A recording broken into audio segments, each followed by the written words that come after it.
Welcome to the Schroeder Saddletree Factory Museum, a property of Historic Madison Incorporated.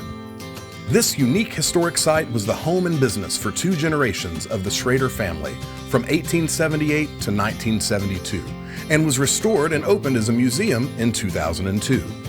The museum showcases the last 19th century saddletree factory in the United States and provides an amazing history of the industry and people who worked in it.